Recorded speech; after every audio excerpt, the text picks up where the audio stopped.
How did the United States become the United States? Well, a newly minted U.S. citizen has written a book all about it. His name is Simon Winchester, and the book he has written called The Men Who United the States. Simon, welcome to the Big 550 KTRS here in St. Louis. Thank you very much. In terms of full disclosure, I absolutely loved, and I mean loved, your book, The Professor and the Madman, which was a story about the Oxford Dictionary. And if you haven't had a chance to read it, that book was fantastic. So I'm thrilled to have you on the show. Thank you so much. That's very nice. The book still is in print, oddly enough. I mean, that's 15 years or so. And I would think it would make a great movie these days. I'm sure Hollywood's been kicking it around for a while, no? Yes, but do you know who owns it? And that's Mel Gibson, which sort of, as he has no friends in Hollywood these days, it seems unlikely ever to be made. Kind of the wrong person to sell the movie to. All right. So anyway, exactly. You were born in Great Britain and you became a U.S. citizen recently, right? Yes, on Independence Day in 2011, on the deck of the USS Constitution, which is the oldest commissioned warship in the world, in Boston. So, yes, I raised my hand and became one of you guys. And they say that converts are the worst. So you have decided to write the book, The Men Who United the States, from a British perspective. Tell us how this book came to be.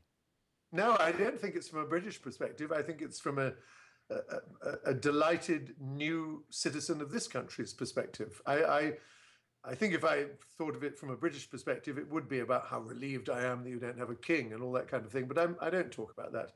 No, I looked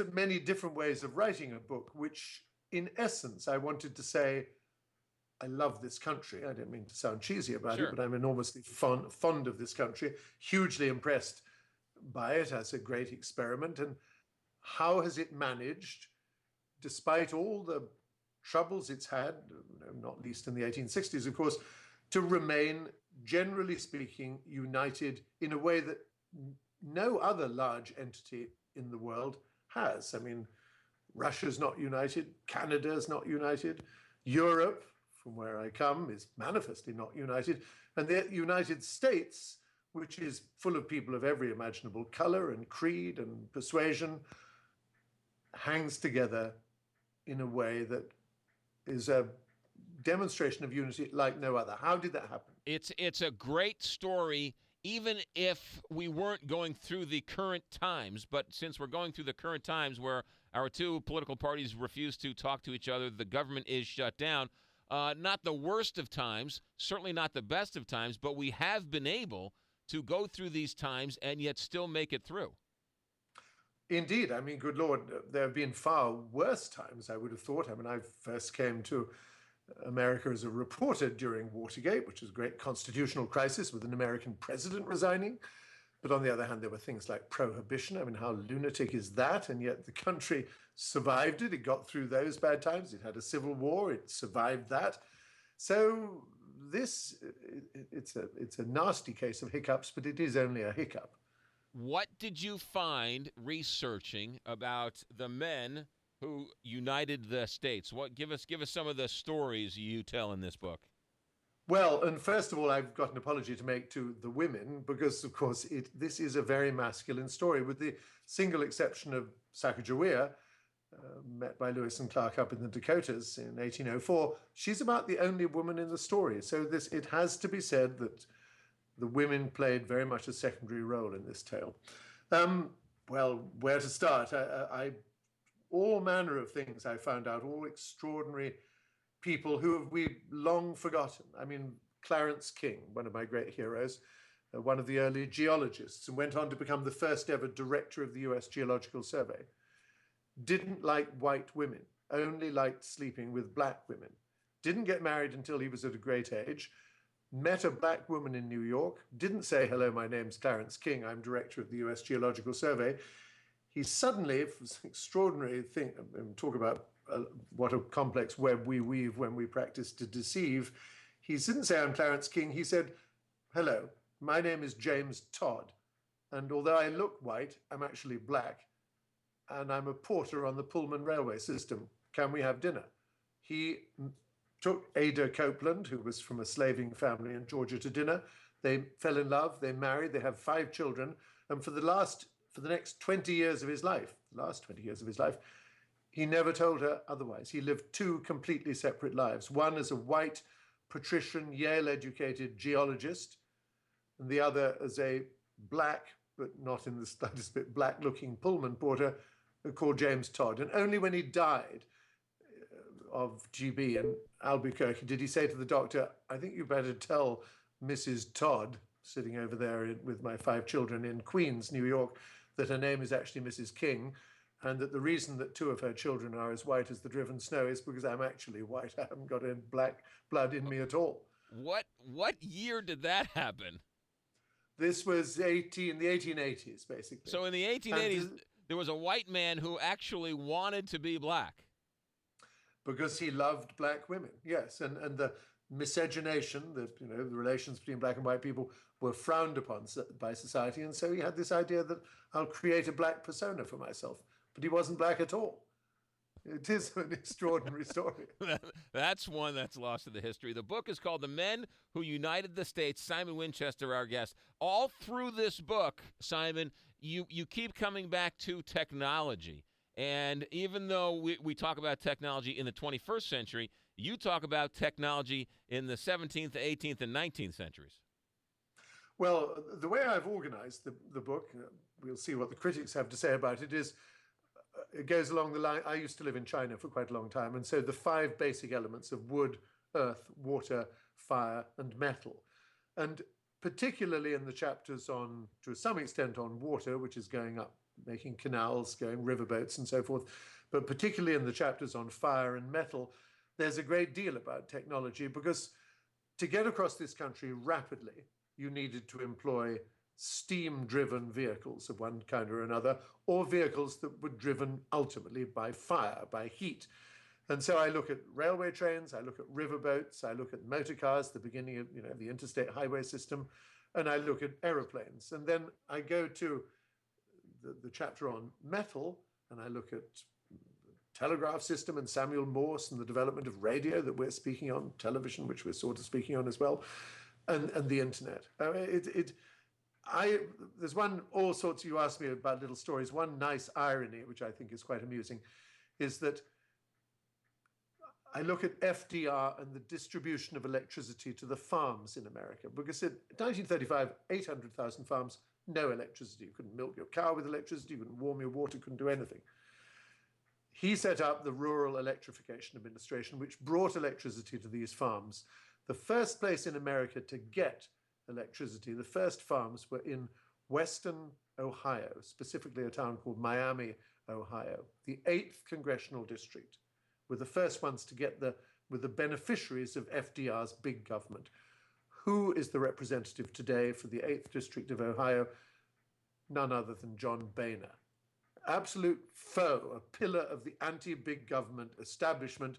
His district received first in the country big government's assistant, and it's why it's prosperous enough to elect him today. The book is called The Men Who United the States. I think that you have touched on a line which I don't think gets enough credit, and that is the interstate system, and how brilliant of an idea it was, how smart it was, and how over the last 70 years, whenever Eisenhower put it in, really developed this country for the 21st century. The biggest construction program in world history, the interstate highway system. It's conventionally believed that Eisenhower had the idea for it in Germany after World War II. He saw the Autobahns and said, that's what we need in America. It's not quite true. The idea actually was germinated in Eisenhower's mind a long time before that, in 1919, when the National War College, after the end of World War I, thought the Japanese are starting to get restless. What if the Japanese were to invade the west coast of the United States? How rapidly could we get troops from the big bases in the east to the west by road? Let's establish a convoy of tanks and armored cars and jeeps and cooking vehicles and ambulances and so forth, and see how fast we can get it across the west coast on such roads as exist. And let's appoint the young Lieutenant Eisenhower, who at the time was 23 or something, as an observer to keep a diary. And so they set off in August 1919 from the south lawn of the White House. There's a little memorial to it. They crossed the country west of Omaha, essentially west of St. Louis. There was no road worth its name. And they broke bridges and they sunk in the sand and they wrecked innumerable cars. They got to San Francisco 58 days later, having crossed America at an average speed of 6 miles an hour. So clearly the Japanese would have taken over Oregon and Washington and California with no problem at all. Eisenhower kept a diary, and I got the diary from his from Abilene, from the Presidential Library, and followed in the footsteps of this 58-day journey with my tent and my car. And it was a fascinating eye-opener. But at the end of the diary, Eisenhower essentially says, these roads are appalling. We need a road system where we can get across the country rapidly. And that was the genesis. And oddly enough, the height of interstate highway system bridges today was the height to allow the tanks that they took along with them in 1919 for their gun barrels to go under them without interruption. So every time you drive on I-35 or I-80 or 70 and go under a bridge, think the height of that bridge and the direction of the roads was laid down not in 1945, but in 1919 by the young Lieutenant Eisenhower. And so the semis that go under the bridges now just happen to be low enough or smaller than the tanks they built the bridges for originally. Isn't that extraordinary? Yes, wow. That is entirely the case. The book is called The Men Who United the States, Simon Winchester, a newly minted U.S. citizen.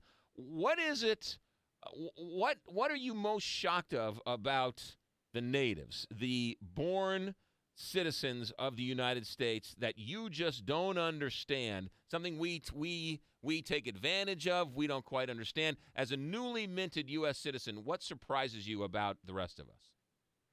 That's a very good question. The size of your meals still astonishes me, how they had to stop making 8-inch diameter plates and make 10-inch diameter plates to accommodate the gigantic amount of food you still wolf down. I mean, in New York, where I spend most of my time, people are relatively slender. But my gosh, you get to a shopping mall in Ohio or Arizona and you see these enormous people, and then you realize they're enormous because of the complete junk they just are completely devoted to eating. That astonishes me. And yet, of course, there is this amazing fitness culture at the same time. So that is pretty amazing to me. The language still troubles me, drapes instead of curtains and hood instead of bonnet and trunk instead of boot. But I'll allow you that. Fair enough. The Men Who United the States, Simon Winchester, American explorers, inventors, eccentrics, mavericks, and the creation of a nation indivisible. Going forward, Simon, technology, you say, helped build this country. Is technology in danger of tearing it down? That's a very interesting question.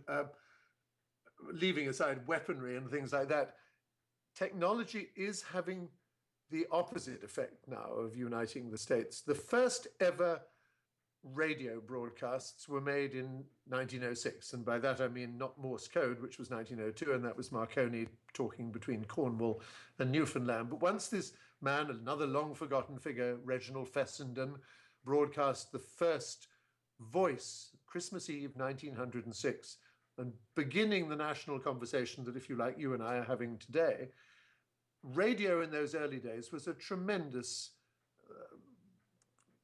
unifying feature. I mean, the idea of the nuclear family gathered around the radio set in the living room of the house, listening together to a broadcast of, let's say, the NBC Symphony Orchestra from New York or a comedy show from Los Angeles, whatever. It brought the country together and it brought families together. Television in the early days did much the same thing too. Everyone listened to Johnny Carson, everyone listened to Jack or watched Jack Parr. But then came cable television, the technology you're talking about. Suddenly, people weren't gathering around the water cooler to talk about the jokes on Johnny Carson because one member of one family had watched a golf program and another one had watched a sex program and another one had watched a costume drama. And the divisibility of the audience becomes only greater now with the internet. I mean, look at the nuclear family, so far as technology is concerned, doesn't exist, because that image of the family grouped around the radio, Tommy is up in his room surfing the web, his sister is texting her high school chums, father is in one room watching Netflix, and the missus is watching PGA tournament on television. So they're all in different parts of the room, blessed by technology, but no longer united by it. So I think that's a very good question. Technology can serve to divide as well as it does to unite. You can all be sitting in the same room, and if you're having dinner together, you're all on 5 different devices. So you're not even having a conversation with the people you're having dinner with.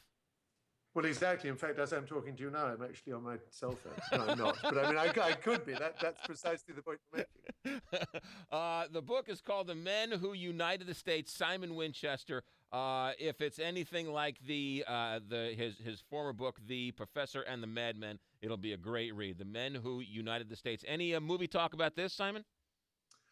Well, I'm so depressed about movies because, as I said, Mel Gibson owns The Professor and the Madman, so that's never going to be made into a film. If anyone approaches me about a movie deal, I say, well, I'm not holding my breath. There you go. The Men Who United the States, newly minted U.S. citizen Simon Winchester. Simon, best of luck with the book. Thanks for Skyping in and using the current technology for good, and good luck with the book. Thank you so much. Have a good day. Back in a moment. Big 550 KTR.